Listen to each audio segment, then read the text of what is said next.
Bonjour, aujourd'hui on va entamer le programme parodontologie des quatrième année.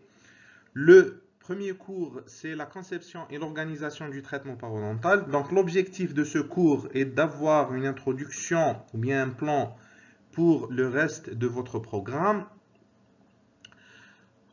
Donc dans ce cours-là, on va voir les étapes principales du traitement parodontal chez les patients ayant une maladie parodontale simple comme chez les patients ayant une maladie parodontale assez complexe.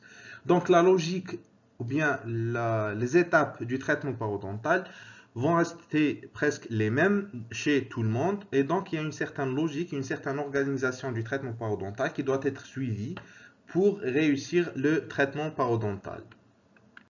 Comme introduction, on peut dire que le traitement parodontal suit une séquence logique. Il y a des phases à suivre dans le traitement parodontal, dans la prise en charge des patients présentant une maladie parodontale. Cette séquence se base sur le concept du traitement étiologique. C'est-à-dire que si vous voulez traiter une maladie, il faut viser principalement la cause de cette maladie. D'ailleurs, le traitement parodontal est basé sur ce concept-là parce que si vous voulez garantir la réussite du traitement d'une maladie ou si vous voulez garantir la prévention de la récurrence et la récidive d'une maladie, il faut éliminer d'une façon efficace la cause ou bien les causes de cette maladie. L'évaluation des résultats après chaque étape est nécessaire pour voir par exemple euh, le type de la cicatrisation du patient, la réaction tissulaire au traitement, la motivation de votre patient, l'implication de votre patient dans le traitement. Et donc tout ça, c'est important qu'il faut évaluer lors de la réévaluation des résultats thérapeutiques. La thérapeutique correctrice ou bien la phase chirurgicale du traitement, c'est une phase qui vise une correction chirurgicale des défauts causés par la maladie parodontale, c'est-à-dire c'est une correction chirurgicale des dégâts de la maladie parodontale. Et bien sûr, enfin, la maintenance, c'est la thérapie de soutien, c'est la phase finale du traitement qui permet de maintenir les résultats obtenus et bien sûr les maintenir à long terme. Donc, le traitement parodontal, en général, on peut le diviser en 4 étapes. La thérapeutique initiale, ou bien la thérapeutique étiologique, ou bien la phase 1 du traitement parodontal. C'est une phase qui vise principalement les facteurs étiologiques de la maladie parodontale. Dans cette phase-là, on va motiver notre patient à l'hygiène, où il doit se brosser les dents pour éliminer la plaque. Dans cette phase, on va éliminer tous les facteurs de risque de la maladie parodontale. Dans cette phase-là, on va corriger la cavité buccale du patient de telle sorte d'avoir une surface propre et qui est facile à nettoyer, bien sûr. Lors de la réévaluation, on va réévaluer ou bien évaluer les résultats de notre traitement initial. On va voir si les tissus parodontaux du patient répondent favorablement au traitement ou pas, d'accord? On va voir est-ce que notre patient est motivé, est-ce qu'il contribue d'une façon active au traitement parodontal. La phase chirurgicale, ou bien la phase 3 du traitement, c'est une phase qui vise principalement la correction chirurgicale des différents défauts causés par la maladie parodontale. Et après la réussite de ces 3 phases de la maladie, du traitement parodontal, on peut passer à la phase finale qui est la thérapeutique de soutien, qui est une phase qui permet la maintenance et la préservation des résultats obtenus lors du traitement parodontal. Donc, le traitement étiologique, on sait très bien que la maladie parodontale est une maladie multifactorielle. Il y a un facteur déclenchant principal qui est le biofilm microbien, bien la plaque bactérienne, et des facteurs secondaires, dites des facteurs favorisants, ou bien des facteurs aggravants. D'accord? Et donc la cause principale, c'est le biofilm. Et tout facteur qui peut favoriser l'accumulation de la plaque, qui peut favoriser en quelque sorte la formation d'un biofilm à effet négatif, tout ça, on appelle ça des facteurs favorisants. Il y a aussi des facteurs généraux. Généralement, les facteurs généraux sont des facteurs qui prédisposent le patient à la maladie parodontale. On sait très bien que la maladie parodontale est une maladie microbienne d'origine biofilm.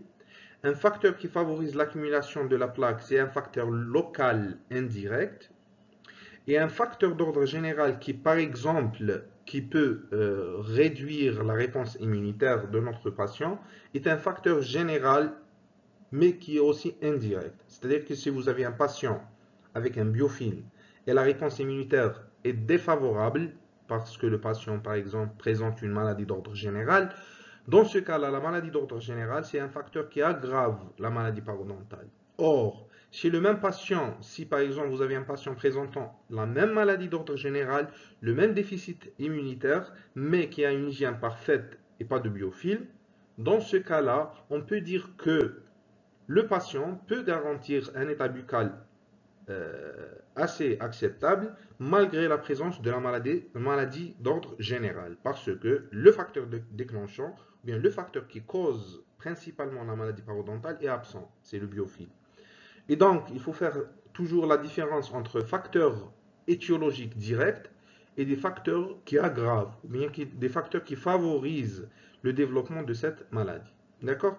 En général, la maladie parodontale, c'est une maladie multifactorielle. C'est toujours l'association de plusieurs facteurs. D'accord?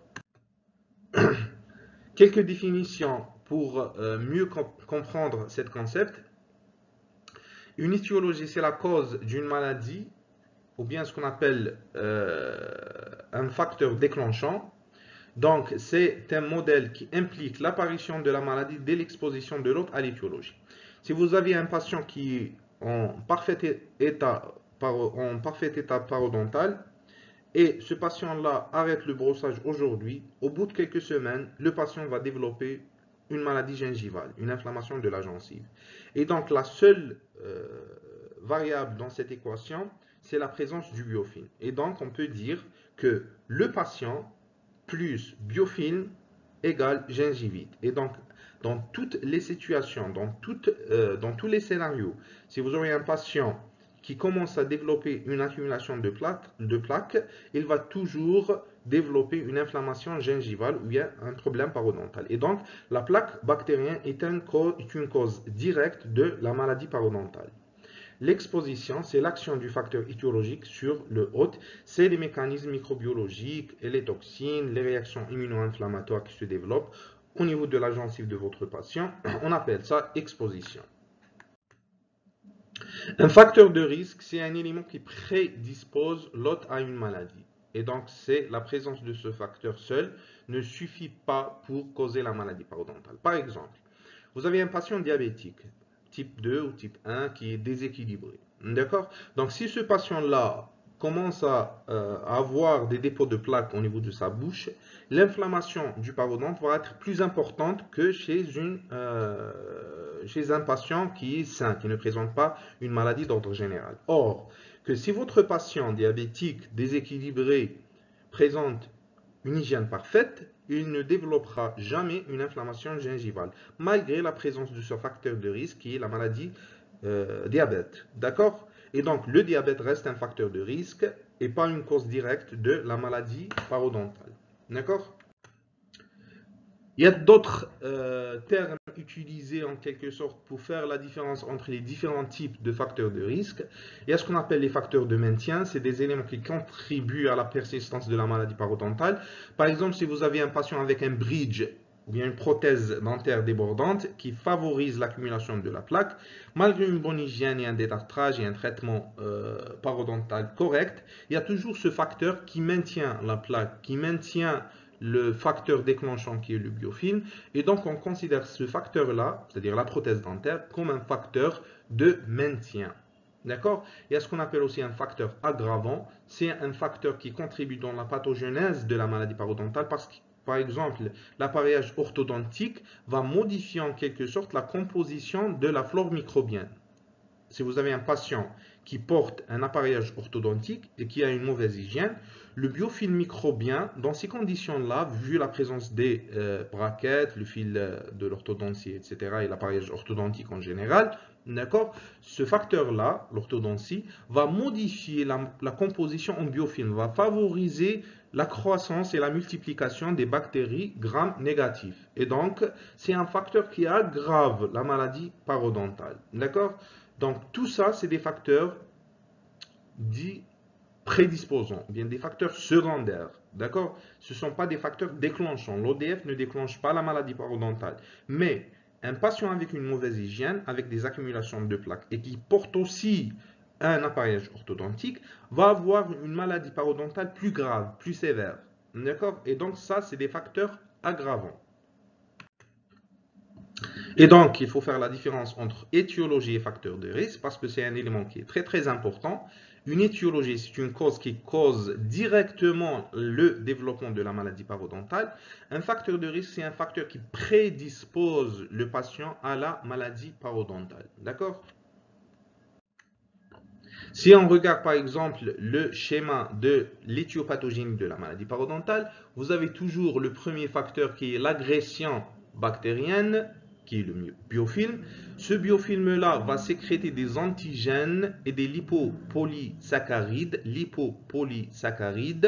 antigènes et lipopolysaccharides qui vont déclencher une réponse inflammatoire au niveau de la gencive. Cette réponse inflammatoire va essayer d'attaquer le facteur déclenchant, les bactéries, par des anticorps, par des polymorphonucléaires neutrophiles, c'est-à-dire les cellules blanches du sang, de l'immunité, d'accord? Et donc ces cellules-là vont essayer de se défendre en quelque sorte, mais cette même réaction inflammatoire va sécréter aussi des cytokines, des prostaglandines, des protéines, des métalloprotéines matricielles. Ces enzymes-là vont provoquer une dégradation et une destruction tissulaire. Et donc, microbes, réaction inflammatoire qui est naturelle, mais cette réaction immunitaire naturelle va engendrer aussi des dégâts. L'organisme essaie de se défendre et il essaie de détruire les bactéries, mais en contrepartie, il va aussi détruire le tissu conjonctif et l'os du parodonte de notre patient. D'accord? Et donc, cette réponse inflammatoire est une réponse à la fois contre les microbes, mais en effet secondaire, il va y avoir une destruction tissulaire et donc une inflammation du parodonte, rougeur de la gencive et destruction de l'os parodontal. D'accord? Les facteurs qui influencent cette réponse inflammatoire, c'est des facteurs de risque génétique.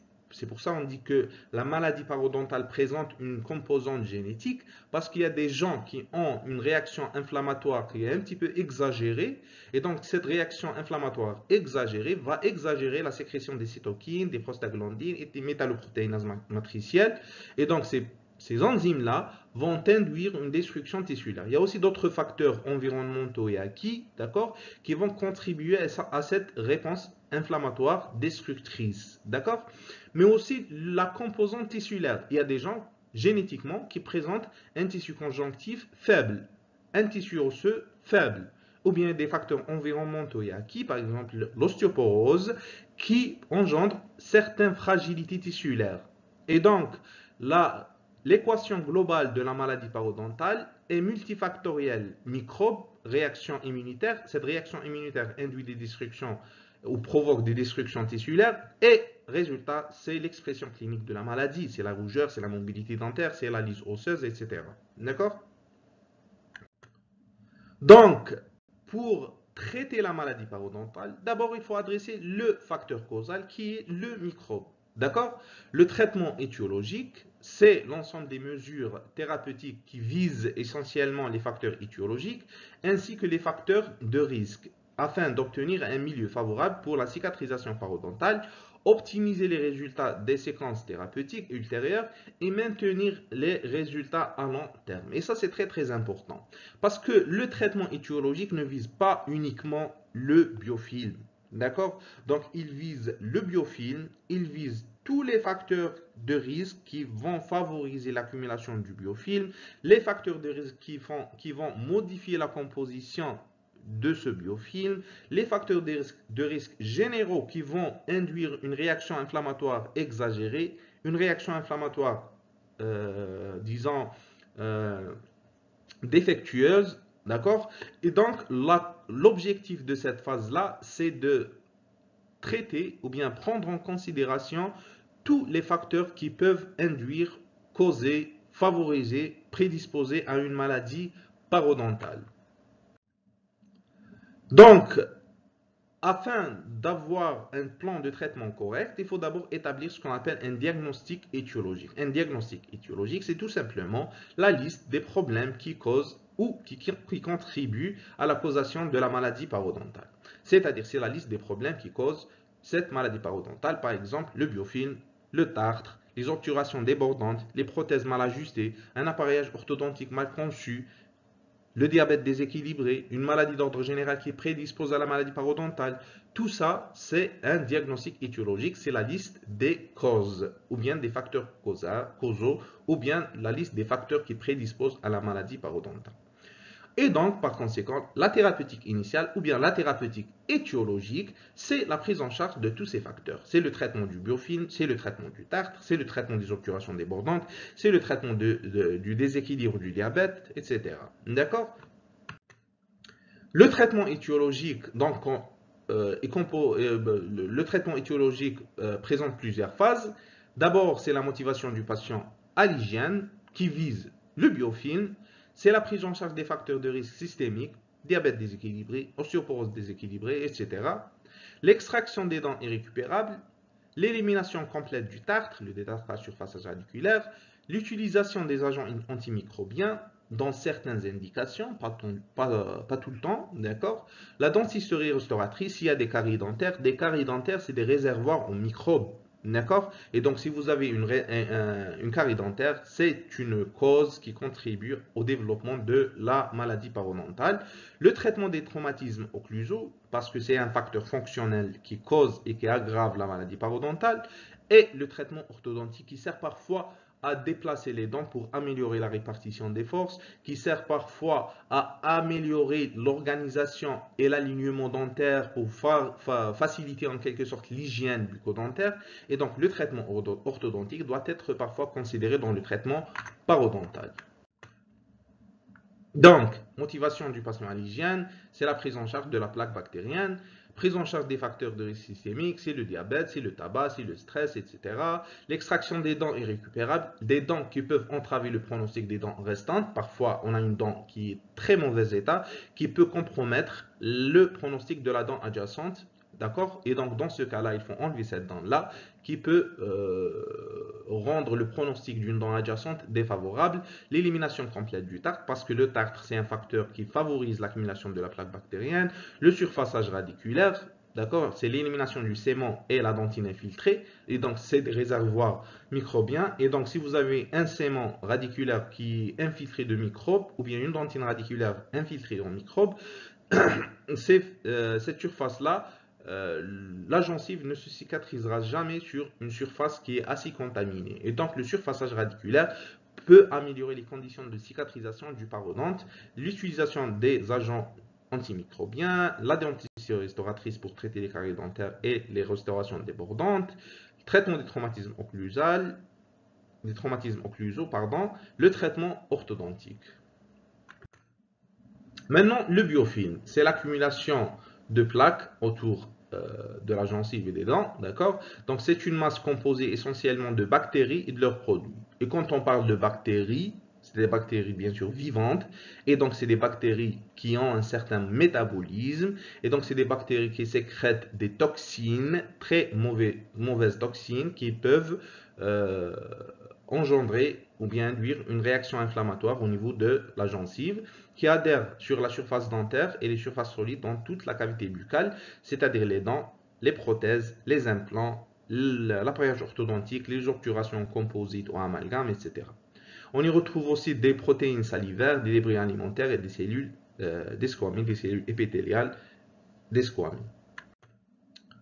Pour traiter ce facteur-là, bien sûr, le brossage. Théoriquement, on dit que le biofilm doit être éliminé chaque 48 heures, mais on n'a pas vraiment ce patient qui peut, chaque 48 heures, éliminer la totalité du biofilm. Et donc, on recommande au minimum 2 brossages par jour pour être sûr que le patient a éliminé correctement toute la masse microbienne de sa bouche. D'accord? L'ADA, ou bien l'American Dental Association, préconise le brossage bicotidien et l'utilisation du fil dentaire une fois par jour pour éliminer efficacement le biofilm dentaire. D'accord? Donc, on élimine le biofilm de la surface vestibulaire des dents, mais aussi en interdentaire. Pourquoi? Parce que l'inflammation, la destruction osseuse et la formation de la plaque commencent en interdentaire. En interdentaire, c'est là où le biofilm commence à se former. D'accord? Et donc, il est très important d'éliminer la plaque en interdentaire. Le tartre, c'est la plaque dentaire calcifiée tout simplement. Le tartre, c'est une calcification de la plaque dentaire qui se dépose sur les dents ainsi que toutes les autres structures solides de la cavité buccale. Prothèses, ODF, dents, implants, etc. Donc, si vous avez une surface dentaire qu'on ne nettoie pas régulièrement, ou bien une surface solide qu'on ne nettoie pas régulièrement, il va y avoir toujours la formation et l'adhésion de ce tartre. C'est une surface calcifiée, rugueuse, qui favorise davantage l'accumulation de la plaque et donc qui devient un facteur de risque, qui favorise l'accumulation de la plaque et donc c'est un facteur de risque. Le détartrage, donc c'est l'acte qui permet l'élimination des dépôts de plaques, le tartre et les colorations diverses au niveau des surfaces dentaires.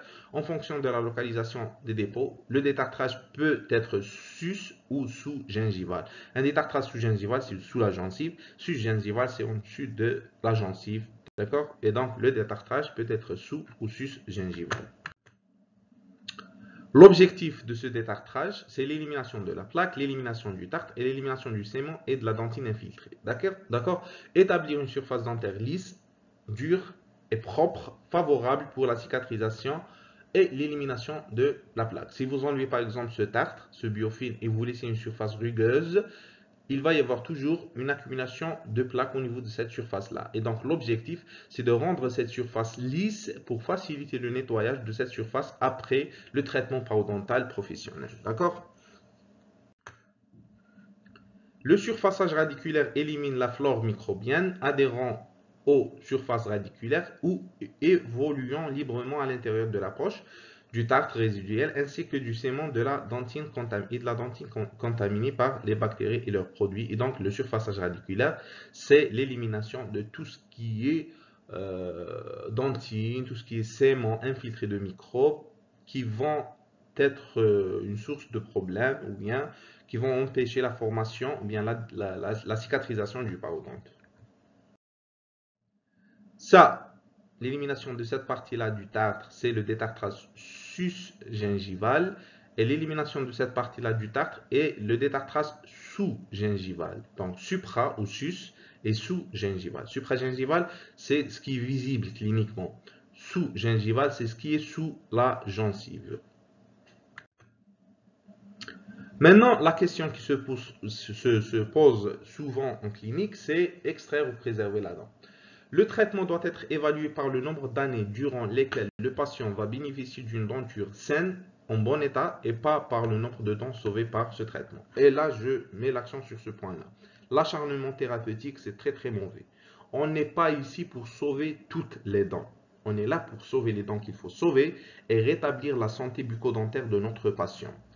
Maintenant, si vous êtes en train de s'acharner et de vouloir sauver toutes les dents, le patient ne sera jamais content parce qu'il y a toujours un problème au niveau de cette dent en question.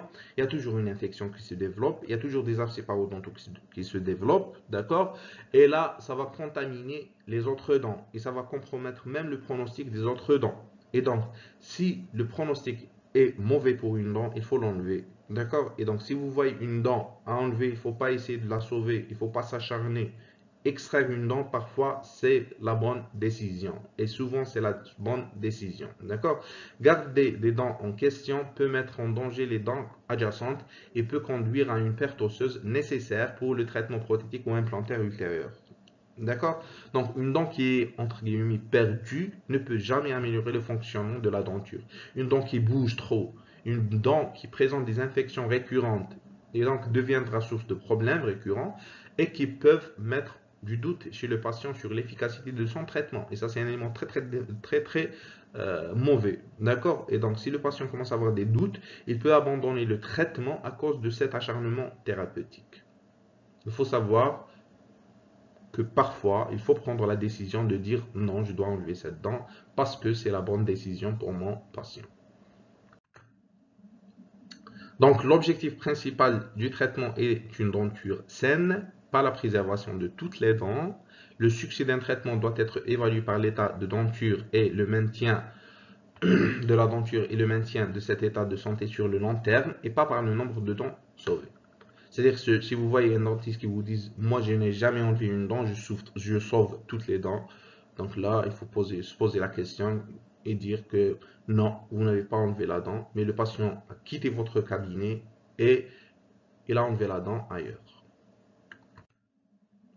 L'antibiothérapie dans le traitement parodontal, généralement, on limite la prescription des antibiotiques en parodontologie. L'indication est vraiment limitée dans le traitement parodontal.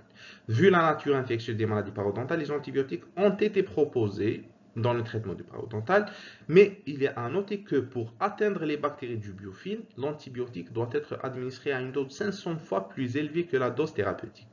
C'est-à-dire, pratiquement, si vous avez une masse de biofilm, il est impossible d'éliminer les bactéries de ce biofilm-là en utilisant un agent antibactérien.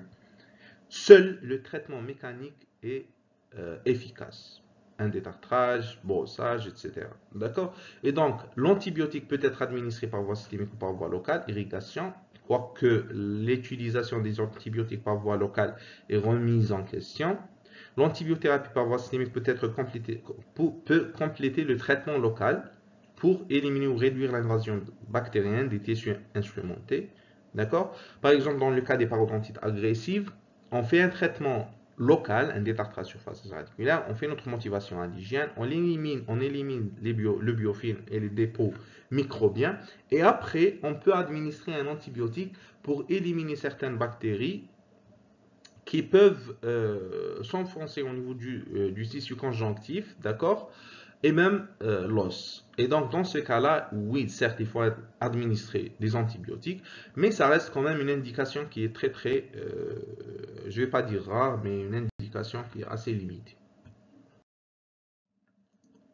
Donc, dans le cas de la gingivite induite par la plaque, on ne prescrit jamais des antibiotiques, sauf si vous avez un patient à risque qui présente, par exemple, une maladie d'ordre général qui nécessite une prescription antibiotique. Et dans ce cas-là, l'antibiothérapie est indiquée pour le traitement ou bien pour la prise en charge de ce patient présentant la maladie d'ordre général et pas pour le traitement de la parodontite. Dans le cas d'une gingivite ou une parodontite ulcéro-nécrotique, oui, l'antibiothérapie est indiquée. D'accord? Et donc ça aussi, c'est une indication du traitement parodontal. D'accord? Dans les parodontites chroniques, c'est très rare de prescrire des antibiotiques. Dans le cas des parodontites agressives, au contraire, oui, on prescrit les antibiotiques. Pourquoi?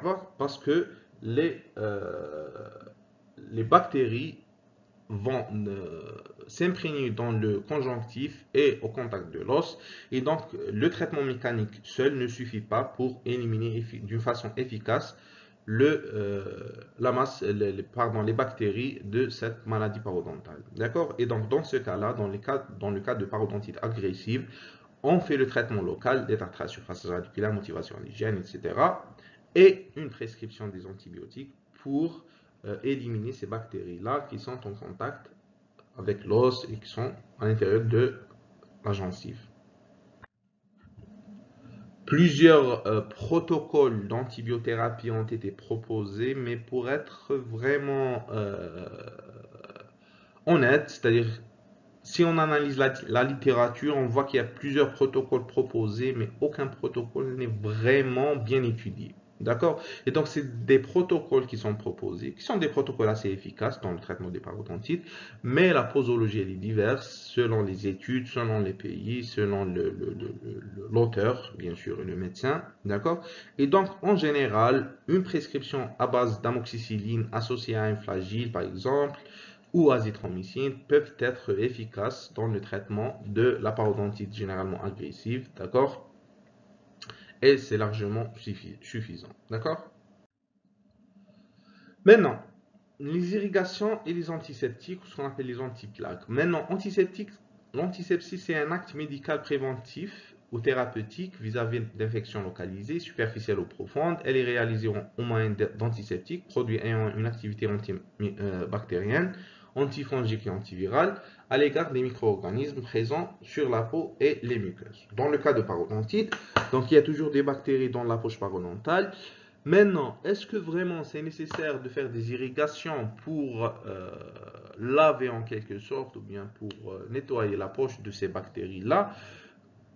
Pas vraiment, pas vraiment. Parce qu'il y a plein d'études qui sont en quelque sorte controversées qui disent que l'irrigation n'est pas vraiment quelque chose de logique ou d'efficace parce qu'il y a toujours ce fluide gingival qui lave le sulcus et qui lave la poche parodontale.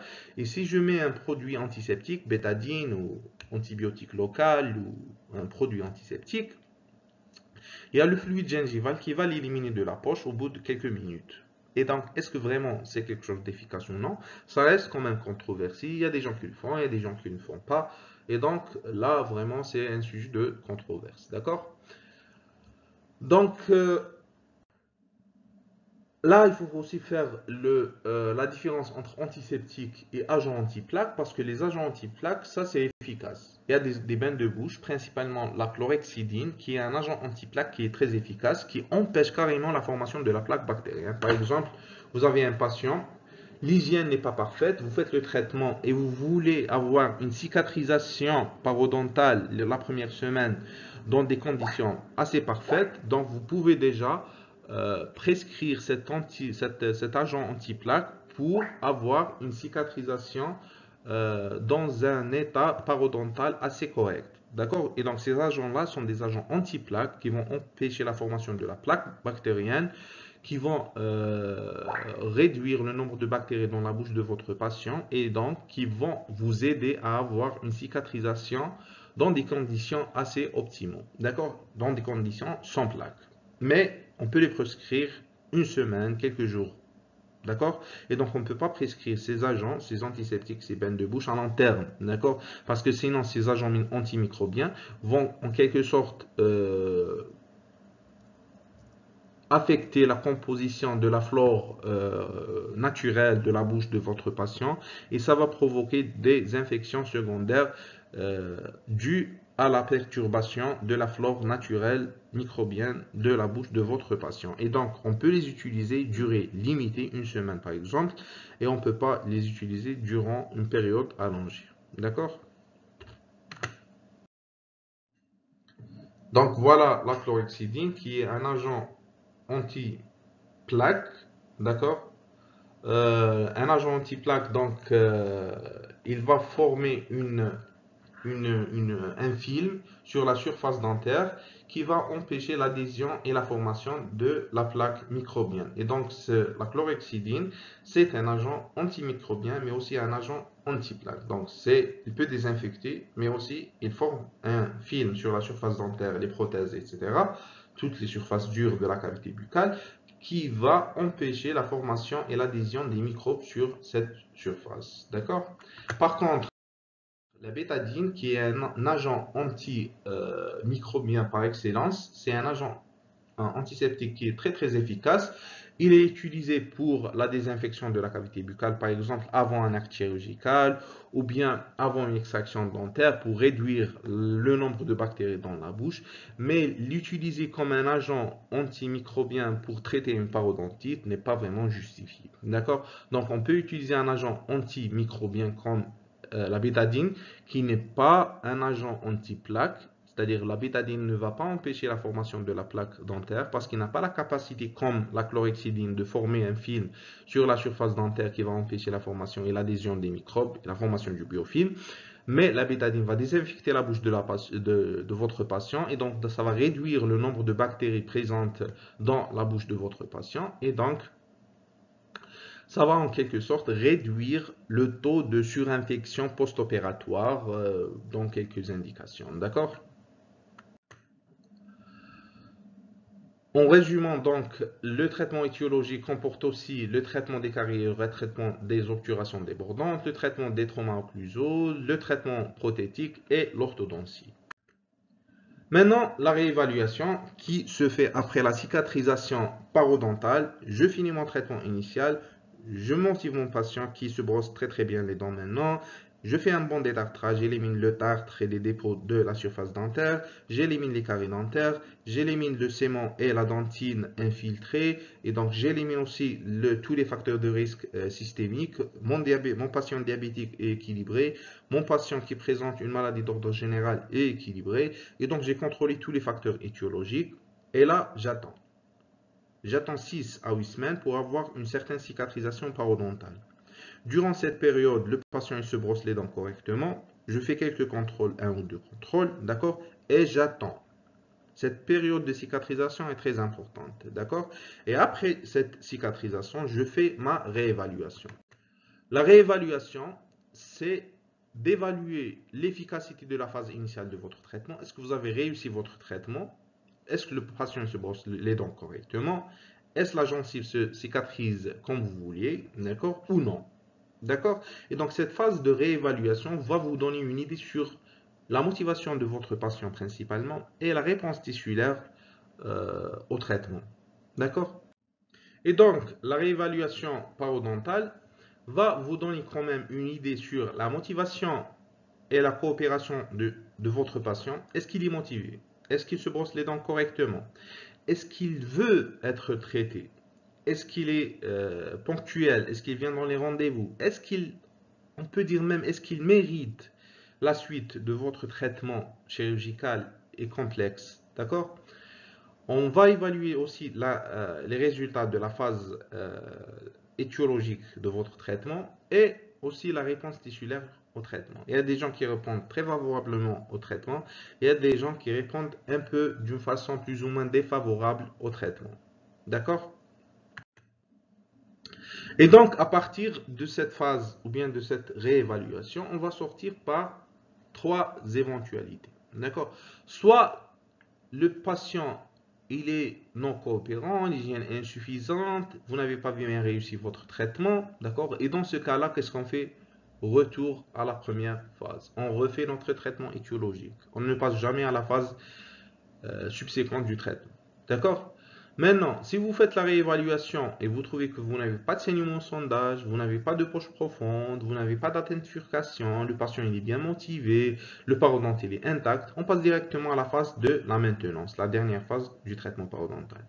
Maintenant, si vous voyez qu'il y a toujours un saignement au sondage, malgré l'hygiène parfaite du patient, qu'il y a toujours des poches profondes, qu'il y a toujours des atteintes de bifurcation, là, on passe à la phase chirurgicale du traitement. D'accord? Donc, après la phase chirurgicale, la même chose, on refait la réévaluation de notre cas et on passe à la phase maintenance. Et donc, traitement initial, réévaluation. Après la réévaluation, si le patient présente une mauvaise hygiène, si on n'a pas bien réussi le traitement, on refait le traitement initial. Si on fait le traitement initial, réévaluation et on trouve que le parodonte est parfait et on n'a pas de problème, on passe à la phase de la maintenance, la thérapie de soutien.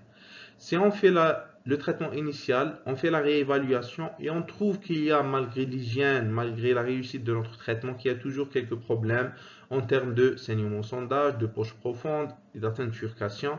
Là, on fait un traitement chirurgical ou bien on oriente le patient chez un spécialiste, d'accord, pour faire le traitement chirurgical. Et après la réussite de ce traitement chirurgical, le patient, on fait une réévaluation avant de passer à une phase de maintenance. Maintenant, les éléments à prendre en considération dans cette phase, chez le patient, on regarde est-ce qu'il contrôle bien son biofilm, est-ce qu'il est coopérant, l'âge du patient, est-ce qu'il va vraiment nous permettre de passer à une phase ultérieure du patient, du traitement. Le tabac, est-ce qu'il fume trop? Le diabète, est-ce qu'il est équilibré ou non? Les maladies générales, tout ça, c'est des facteurs qui vont nous aider à prendre la décision. Est-ce qu'on passe à la phase chirurgicale ou non? Pour la dent, sa position dans l'arcade, est-ce qu'elle est vraiment importante? Une dent de sagesse et une centrale, c'est pas la même. On ne fait pas vraiment le même effort. D'accord? La mobilité dentaire, est-ce qu'elle est importante? Est-ce qu'elle est contrôlable? D'accord? Les restaurations iatrogènes, la vitalité de la dent, les parafonctions, tout ça, c'est des facteurs de risque à prendre en considération avant de prendre une décision thérapeutique. D'accord? Le parodonte, est-ce qu'il y a des poches résiduelles? Est-ce qu'il y a une perte d'attache importante? Est-ce qu'il y a un saignement, une suppuration? La perte osseuse, est-ce qu'elle est importante? Les atteintes furcation? Tous ces facteurs-là vont vous aider à prendre une décision concernant la suite de votre traitement. Maintenant, le traitement chirurgical. L'avant-dernière phase de votre traitement. Je ne vais pas entrer dans les détails, mais en principe, il y a deux types de chirurgie. Il y a ce qu'on appelle la chirurgie de la poche parodontale, c'est la gingivectomie gingivoplastie pour les poches supragingivales. Il y a la chirurgie d'axille où on ouvre pour mieux voir, pour nettoyer ce qu'il y a sous la gencive. S'il y a des poches, on ne peut pas vraiment nettoyer correctement et donc on ouvre pour voir. Et parfois, on fait une chirurgie osseuse pour réduire le taux de récidive des poches parodontales après un traitement parodontal.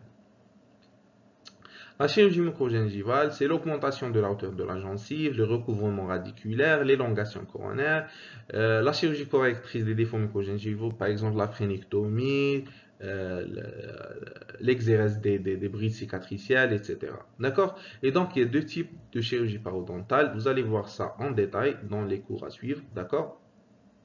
Et donc, je ne vais pas entrer dans ces détails. La profondeur de la poche parodontale, c'est un élément qui va vraiment vous aider à prendre la décision thérapeutique. Le taux de dépôt résiduel est directement lié à la profondeur initiale des poches parodontales. Vous avez un patient avec une poche de 3 mm. Vous pouvez dès le départ, en quelque sorte, dire que voilà, oui, certes, vous avez quelques petites poches parodontales de 4 mm, de 5 mm, mais avec un traitement étiologique, on peut dire que voilà, on peut avoir un bon résultat. Mais vous avez un autre patient avec des poches de 8-9 mm, vous pouvez dès le départ dire que le traitement, ça va être difficile. On ne peut pas éliminer à 100% le tartre en sous-gingival parce qu'on ne peut pas voir en sous-gingival. Et donc, peut-être on va passer à une étape chirurgicale où il faut ouvrir pour voir, pour nettoyer en sous-gingival. D'accord? Et donc, le pronostic et la suite, les étapes thérapeutiques sont complètement différentes. D'accord? Et donc, dans des poches entre 4 et 6 mm, le taux de dépôt résiduel, c'est entre 15 et 38%. Chose qui est vraiment, on peut dire même acceptable pour avoir une bonne cicatrisation parodontale. Mais les poches supérieures à 6 mm, généralement, le taux de dépôt résiduel peut dépasser 66%. Et donc, même si vous éliminez bien le tartre sous-gingival, si vous avez des poches supérieures à 6-7 mm, vous allez laisser une très grande quantité de tartre et de dépôt sous-gingival. Et donc, le passage à une phase chirurgicale est souvent nécessaire. D'accord? Et encore, au niveau des furcations, ces pourcentages sont plus importants. Les molaires, l'accès est difficile. Et en plus de ça, il y a les furcations. C'est un facteur de risque qui est très très puissant. Et donc, le traitement va être un petit peu compliqué. C'est quoi la profondeur critique qui nous aide à prendre la décision? Est-ce qu'on ouvre ou est-ce qu'on fait un traitement non chirurgical? Est-ce qu'on fait un traitement chirurgical ou non chirurgical? Les études montrent que la valeur 5,5 est plus ou moins correcte. C'est-à-dire qu'au-delà de 5,5 mm, on ne peut pas vraiment éliminer d'une façon efficace la plaque et le tartre. Et donc, il faut ouvrir pour corriger ce qu'il y a dedans, pour enlever ce qu'il y a comme dépôt, pour corriger les défauts osseux, pour faire un bon détartrage chirurgical, etc. D'accord? Si vous avez des poches inférieures à 5,5 mm, dans ce cas-là, oui, avec un bon traitement initial non chirurgical, on peut avoir des résultats assez acceptables. D'accord? Et au niveau des molaires, des plus radiculés, la profondeur devient 4,5. Si vous avez des poches de 4,5 ou plus, dès le départ, il faut au moins parler avec votre patient et dire qu'il y a une très grande probabilité qu'on va passer au traitement chirurgical après le traitement initial pour assurer la stabilité et la pérennité des dents à long terme.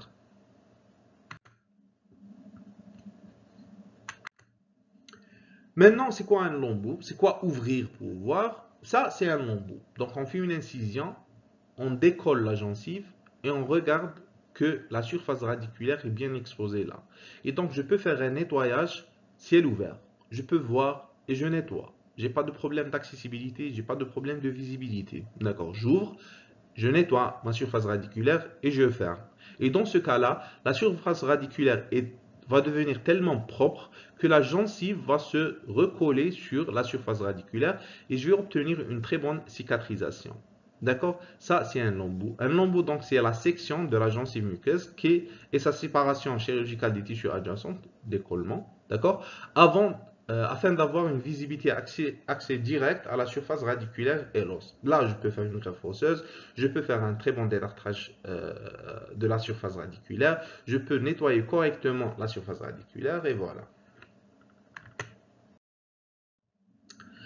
Le succès du traitement parodontal est défini par l'obtention et le maintien de. Ça, c'est les conditions de succès du traitement parodontal. Si vous faites un traitement parodontal et vous avez plus de 25% des sites qui saignent au sondage, c'est un échec. Et donc, si vous finissez le traitement parodontal, vous faites un sondage. Et si vous trouvez inférieur à 25% des sites qui ne saignent pas, qui saignent au sondage, dans ce cas-là, on peut dire que c'est plus ou moins une réussite. D'accord? Si vous avez des poches supérieures à 5 mm, le traitement parodontal n'est pas réussi. Si vous avez des atteintes de furcation, le traitement parodontal n'est pas réussi. Si vous avez des douleurs, des problèmes de mastication, des mobilités dentaires importantes, c'est pas réussi. D'accord? Et bien sûr, la fonction et l'esthétique qui sont correctes vers la fin du traitement. D'accord? Donc, les sites saignants en sondage ne doivent pas dépasser 25% des sites. Vous ne devrez jamais avoir des poches supérieures à 5 mm, ni d'atteinte de furcation. La chirurgie mucogingivale, c'est quoi? C'est l'ensemble des techniques de chirurgie plastique dévolues à la correction des défauts de la morphologie, la position et la quantité de la gencive et des muqueuses autour des dents, la crête édentée autour des implants. La définition, elle est complexe, mais les procédures sont assez simples à comprendre, d'accord? Il faut savoir qu'il y a des défauts mucogingivaux et la correction de ces défauts, on appelle ça chirurgie mucogingivale. D'accord? Vous avez des récessions marginales. Si vous avez une récession de la gencive, on fait une greffe de gencive. Ça, c'est une chirurgie mucogingivale. Si vous avez par exemple l'absence de gencive kératinisée autour d'une dent, un implant, une crête édentée, par exemple, vous avez une gencive ou bien une muqueuse mobile qui bouge, qui déstabilise votre prothèse, qui tire un petit peu sur la gencive marginale et qui provoque une inflammation traumatique de la gencive.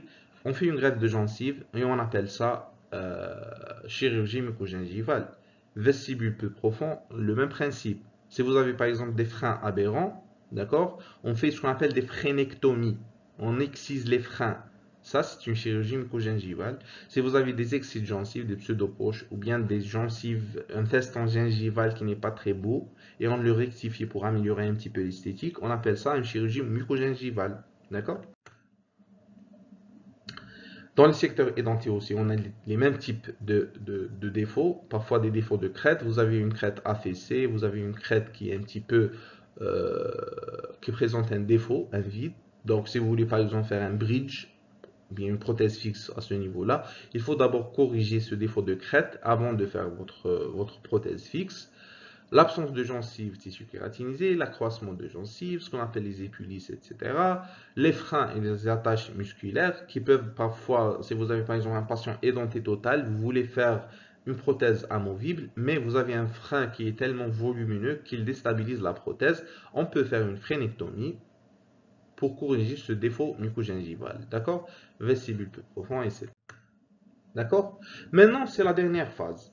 Et c'est la phase qui va garantir la stabilité et la réussite de votre traitement parodontal. D'accord?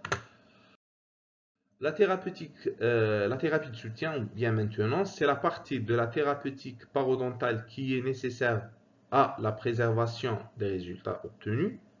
C'est-à-dire vous allez préserver les résultats que vous avez obtenus tout au long de votre traitement parodontal. Et la prévention de la récurrence ou l'apparition d'autres maladies parodontales. Éviter la récidive de la maladie parodontale. Et donc, il s'agit d'une extension du traitement actif, ce qui nécessite des efforts conjugués des deux, le patient et le praticien. Le praticien, il doit régulièrement convoquer son patient, régulièrement faire des check-ups, régulièrement faire des séances de motivation à l'hygiène, parce que le patient oublie. D'accord, le patient, ce n'est pas un dentiste. Les dents, c'est pas son travail, c'est pas son quotidien, d'accord? Et donc, il oublie. Donc, il faut à chaque fois faire une motivation à l'hygiène, à chaque fois motiver le patient, remontrer au patient la bonne méthode de brossage, faire des polissages, des nettoyages, des débridements, etc. Et le patient, bien sûr, qui doit prendre soin de ses dents, qui doit faire un bon brossage, etc. Les objectifs donc de la maintenance, c'est quoi? C'est de prévenir ou minimiser la récurrence et la progression de la maladie parodontale chez les patients qui ont été déjà atteints de maladie parodontale. Donc, prévenir ou réduire l'incidence de la perte dentaire par la surveillance de la dentition et des prothèses. D'accord, par exemple, le patient il vient pour la maintenance de parodontale. Il faut toujours faire un check-up pour les caries dentaires, pour l'état des bridges présents, pour l'état des restaurations dentaires présentes. D'accord? Et donc, c'est un examen dentaire assez complet. D'accord? Gencives, dents, prothèses. Et bien sûr, pour augmenter la probabilité de localiser et traiter de manière périodique d'autres maladies de la cavité buccale. Pour conclure, on peut dire que la thérapeutique initiale visera à contrôler l'infection et les autres facteurs de risque, tabac, diabète, stress, puis, si nécessaire, les techniques de chirurgie parodontale permettront de corriger les séquelles fonctionnelles ou esthétiques de la maladie parodontale. Enfin, la thérapeutique parodontale de soutien en adaptant le traitement à l'évolution des facteurs de risque du patient assurera le succès à long terme des résultats du traitement parodontal. Et donc, vous avez toujours la phase initiale, la cause de la maladie, le facteur de risque, tout ce qui cause ou contribue à la causation de la maladie parodontale. Deuxième phase, c'est la réévaluation pour voir les résultats de votre traitement étiologique. Et après, éventuellement, c'est le traitement chirurgical qui corrige les dégâts et les problèmes causés par la maladie parodontale. Et après la réussite de ces trois phases, on passe à la phase de la maintenance qui vise principalement la préservation des résultats et d'éviter le développement d'autres problèmes parodontaux. D'accord? Je vous remercie pour votre attention. D'accord? Et donc, votre cours, en principe, sera disponible sur YouTube. D'accord? Et donc, vous pouvez l'accéder quand vous voulez.